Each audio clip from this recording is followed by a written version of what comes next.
لله وحده والصلاة والسلام على من لا نبي بعده أما بعد فأعوذ بالله من الشيطان الرجيم بسم الله الرحمن الرحيم وقاتلوهم حتى لا تكون فتنة ويكون الدين كله لله قال النبي صلى الله عليه وسلم العلماء ورثة الأنبياء أو كما قال عليه الصلاة والسلام. اب سوچا ہے کفیل کچھ بھی ہو ہر حال میں اپنا حق لیں گے.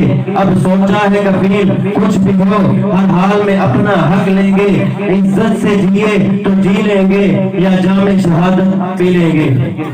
میرے واجب القدر اساتذہ اکرام، مہمانان گرامی اور ہم مشن ہم مکتب ساتھیوں، آج کی اس بزم شیخ الہند کا عنوان علماء دیوبند کی خدمات ہے.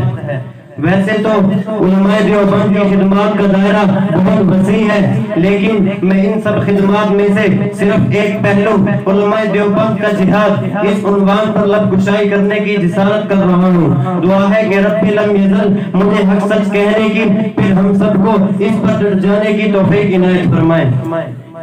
محترم سامعین، میدان جہاد اور علماء دیوبند بر صغیر پاک ہند کی تاریخ کے دو لازم و ملزوم کردار ہیں. جب مکار انگریز نے ایسٹ انڈیا کمپنی کے تجارتی نام سے ہندوستان کے وجود پر قدم رکھا اور سرزمین ہند پر اپنا ناپاک خونی پنجہ جمانا چاہا، تو اس وقت ان مکار استعمار کو چیلنج کرنے والی جماعت علماء دیوبند کی تھی. شاید آپ کے ذہنوں میں یہ بات آ رہی ہو کہ میں غلط بیانی سے کام لے رہا ہوں کہ کہاں انگریز سامراج کی آمد اور کہاں دارالعلوم دیوبند کا قیام. لیکن میں آپ کو تاریخ کا حوالہ دے کر بتانا چاہتا ہوں. ذرا تاریخی اوراق ٹٹول کر دیکھیے.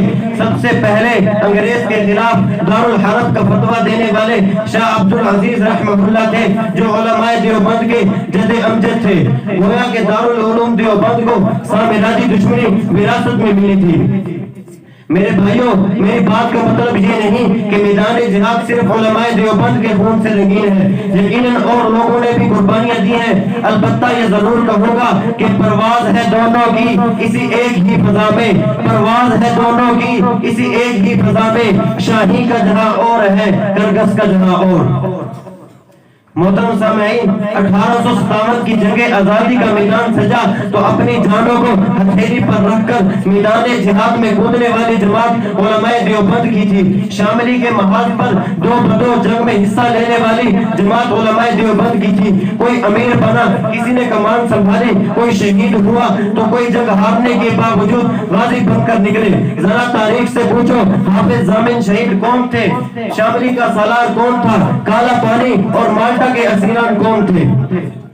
صاحب صدر فرزندان دیوبند نے نہ صرف انگریز کو للکارا، بلکہ جس وقت مکار انگریز نے اپنے پالتو مرزا غلام احمد قادیانی کو میدان میں چھوڑا تو اس وقت اس دجالی فتنے کو لگام دینے والی جماعت علماء دیوبند کی تھی. سب سے پہلے اکابرین دیوبند ہی تھے جنہوں نے 1929 میں مجلس احرار اسلام کی بنیاد رکھی، جس نے پوری قادیانیت کو ہلا کر رکھ دیا. اسی طرح آزادی ہند اور تحریک پاکستان کی تاریخ پڑھو. ایک طرف علامہ شبیر احمد عثمانی رحمہ اللہ اور دوسری طرف شیخ العرب والعجم مولانا حسین احمد مدنی رحمہ اللہ نہ ہوتے تو پورا بر صغیر آج تک انگریزوں کا غلام ہوتا. ایک نے انگریز کو ہندوستان چھوڑنے پر مجبور کیا تو دوسرے نے ہندوؤں کو مجبور کر کے مسلمانوں کے لیے علیحدہ مملکت کے قیام کے حصول کو ممکن بنایا.